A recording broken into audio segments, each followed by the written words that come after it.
Hi, I'm Tsuyoshi Kanda, producer on Resident Evil Village. And I'm Pete Fabiano, also producer on Resident Evil Village. We hope you all had the chance to check out and enjoy our trailer. Some of you are probably wondering why we didn't just call the game Resident Evil 8. Well, it's still the 8th in the series, and we're treating it as such. You can even see the Roman numeral 8 in the game logo, so it's Resident Evil 8, just not in name. Yeah, I like the play on the design and the simplicity in the name. But we'll touch more on that a little later. For now, why don't we just jump in and let viewers know a little bit more about the game itself. First off, Resident Evil Village will be available on PlayStation 5, Xbox Series X, and Steam. Right, and in line with previous Resident Evil titles, we're using RE Engine. That engine brought Resident Evil 7 Biohazard, Resident Evil 2, Devil May Cry 5, and most recently, Resident Evil 3 to life. We were able to take all that we learned from those titles, along with our internal development efforts, and optimize the latest version of the engine for the next generation of consoles. With the combined power of Next Gen and RE Engine, we can take our developers' vision to new heights. Once again, we're planning a fresh take on survival horror, this time upping the ante on action a bit.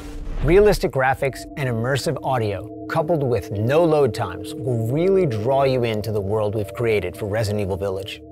Speaking of which, the game takes place a few years after the events of Resident Evil 7 Biohazard. Right, and it follows the story of protagonist Ethan Winters. Ethan's gone back to living an ordinary life, but of course, it wouldn't be a proper story without a new challenge to overcome. Chris Redfield, a decorated hero fighting against bioterrorism, makes his return, but not in the way you'd think. He's the reason Ethan's life gets turned upside down. Let's take a look at some key art. You can see Chris looking dark and far more brooding than in earlier Resident Evil appearances. The last thing worth mentioning in terms of characters here is the village itself. It plays such a crucial role as the backdrop and setting of the game that we consider it very much its own character as well.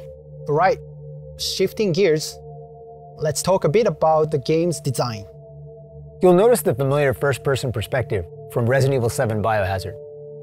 It really helps bring players into the world and makes them feel like they're Ethan, with the same sense of heightened tension and fear. Here's a quick look at the game running in engine. The team is working really hard to create a great experience. You can really see the details, even close up. Let's take a look at the inventory. For players familiar with Resident Evil 7 Biohazard, or the recent versions of Resident Evil 2 and 3, you'll be right at home.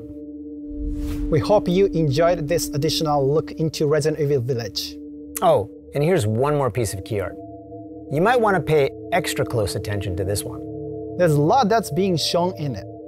So much so that we debated whether or not to actually put it in the announced trailer.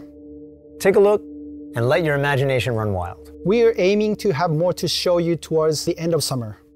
So, until next time.